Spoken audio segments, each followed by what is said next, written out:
UP में सियासी पारा हाई, बीजेपी आज जारी कर सकती है यूपी विधानसभा उम्मीदवारों की पहली लिस्ट। उम्मीदवारों की सूची को लेकर कल दिल्ली में बीजेपी ने की थी मैराथन बैठक। सूत्रों के मुताबिक बैठक में पहले 2 चरणों की सीटों पर हुआ मंथन, 94 उम्मीदवारों के नाम तय। यूपी विधानसभा चुनाव के पहले 2 चरणों में कुल 113 सीटों पर होगा चुनाव। बीजेपी चुनाव समिति ने बाकी 19 सीटों पर नामों का फैसला बीजेपी अध्यक्ष जेपी नड्डा पर छोड़ा। जेपी नड्डा 19 सीटों पर यूपी में संगठन से चर्चा के बाद लेंगे उम्मीदवारों पर फैसला। आज या कल बीजेपी उम्मीदवारों की पहली सूची का कर सकती है ऐलान। सूत्रों के मुताबिक सीएम योगी के लिए विधानसभा सीट फाइनल, अयोध्या से सीएम योगी के नाम पर लगी मोहर।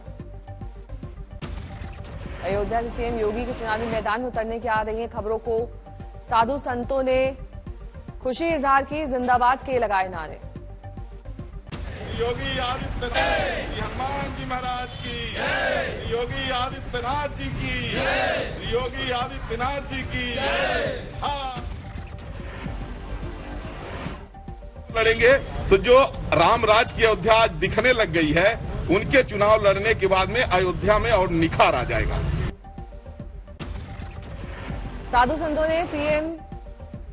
संतों ने कहा सीएम योगी जितना किसी मुख्यमंत्री ने अयोध्या का विकास नहीं किया। कुछ साधु संतों ने अयोध्या से सीएम योगी की जीत का 60% बताया चांस। कहा विपक्षी दल समाजवादी पार्टी और बीजेपी से रहेगा अंदरूनी संघर्ष। तो संघर्ष अगर है भी तो सपा से संघर्ष है जो है कि आदित्यनाथ का। भाजपा का कहिए आदित्यनाथ का नहीं हो तो व्यक्तिगत हो गए। बीजेपी से नाता तोड़ने वाले कद्दावर नेता स्वामी प्रसाद मौर्य आज समाजवादी पार्टी में शामिल होने का कर सकते हैं औपचारिक ऐलान। अपने आवास पर करेंगे प्रेस कॉन्फ्रेंस। कल स्वामी प्रसाद मौर्य ने अपने करीब 35 समर्थकों के साथ अखिलेश यादव से की थी मुलाकात। अखिलेश संग मीटिंग के बाद बीजेपी पर जमकर बरसे स्वामी प्रसाद मौर्य। कहा जो सुनामी आने वाला है वो बीजेपी के यूपी में परखच्चे उड़ा देगा। स्वामी प्रसाद मौर्य का दावा, यूपी में बीजेपी की सीटों को 2017 से पहले के आंकड़े पर पहुंचा देंगे। बीजेपी छोड़ने वाले मंत्री दारा सिंह चौहान और धर्म सिंह सैनी आज समाजवादी पार्टी से जुड़ेंगे।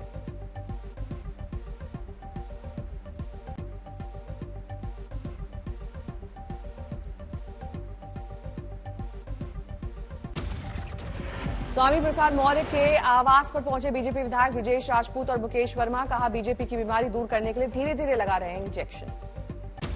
जाती है जब बड़ी बीमारी हो जाती है तो वो इंजेक्शन से जाती है, उसमें ओरल मेडिसिन काम नहीं कर पाती है। ओरल मेडिसिन उसमें काम नहीं कर पाती है। यूपी के कानून मंत्री ब्रजेश पाठक का दावा, फिर बीजेपी के पक्ष में आएगा चुनावी नतीजा।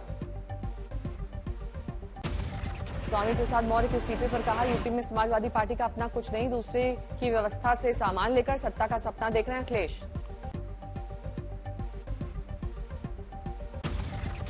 व्यवस्था से सामान लेकर, दरअसल समाजवादी पार्टी का अपना कुछ नहीं है, वो दूसरे की व्यवस्था से सामान लेकर के अपनी दुकान चलाने का प्रयास कर रहे हैं।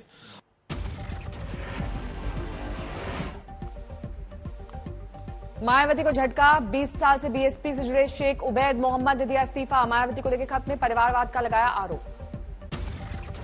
कल से शुरू होगा विधानसभा चुनाव के पहले चरण का नामांकन। अलीगढ़ में तैयारियां जोरों पर। कांग्रेस ने हाजी रिजवान को मुरादाबाद नगर से बनाया कांग्रेस उम्मीदवार। समर्थकों ने जमकर मनाया जश्न।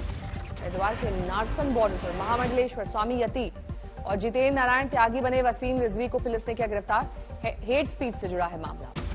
जितेंद्र नारायण सिंह त्यागी बनने वाले वसीम रिजवी की गिरफ्तारी पर बढ़ा विवाद। हिंदू महासभा की राष्ट्रीय सचिव अन्नपूर्णा भारती ने अनशन पर बैठने का किया ऐलान। बंगाल के जलपाईगुड़ी में ट्रेन हादसे में 9 की मौत, 36 हुए घायल। पटरी से बीकानेर गुवाहाटी एक्सप्रेस के 12 डिब्बे उतरे। रेस्क्यू अभियान खत्म, 5 लोगों के शव निकाले गए, 3 की अस्पताल में हालत नाजुक। ट्रेन हादसे में घायल हुए यात्रियों में से कई की हालत गंभीर, मृतकों की संख्या बढ़ने की आशंका। हादसे के वक्त ट्रेन में सवार थे 1000 से ज्यादा यात्री। रेलवे ने दिए हादसे की जांच के आदेश। मृतकों के परिजनों को 5 लाख रुपए मुआवजे का ऐलान। घायलों को मिलेगी 1 लाख रुपए की मदद। प्रधानमंत्री नरेंद्र मोदी ने ट्रेन हादसे को लेकर रेल मंत्री से की बात। मृतकों के परिजनों के प्रति जताई संवेदना, घायलों के जल्द स्वस्थ होने की कामना की। देश में कोरोना की डराने वाली रफ्तार, 24 घंटे में नए मामले 2,64,000 के पार, 219 की मौत। देश में कोरोना के एक्टिव केसेस 12.5 लाख से ज्यादा, पॉजिटिविटी रेट करीब 15%। देश में लगातार बढ़ रहे ओमिक्रॉन के मामले, कुल मामले 5,753 हुए। कोरोना का रिकवरी रेट 95% से ज्यादा, 24 घंटे में 1 लाख से ज्यादा लोग हुए ठीक। देश में वैक्सीनेशन की बढ़ती रफ्तार, 155 करोड़ से ज्यादा टीके लगाए गए। मुंबई में पिछले 24 घंटे में सामने आए कोरोना के 13,702 नए मामले, 21% हुआ संक्रमण दर। दिल्ली में फुल स्पीड में है कोरोना, 24 घंटे में सामने आए 28,867 नए मामले, एक दिन में 31 की गई जान। दिल्ली सरकार ने लोगों को दिलाया भरोसा, मामले बढ़ रहे हैं लेकिन नहीं बढ़ रही है अस्पतालों में मरीजों की संख्या। 5 दिन से अब जितने एडमिशन रोज होते हैं लगभग उतने ही हो रहे हैं। भाई जैसे 20,000 केस आए थे और 27,000 आए तो एकदम से एडमिशन बढ़ने थे, एडमिशन नहीं बढ़ रहे।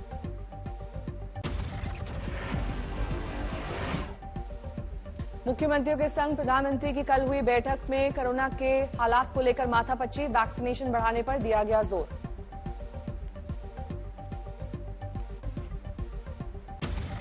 देश आज मना रहा है मकर संक्रांति का त्योहार, वाराणसी में सुबह भक्तों ने लगाई आस्था की डुबकी।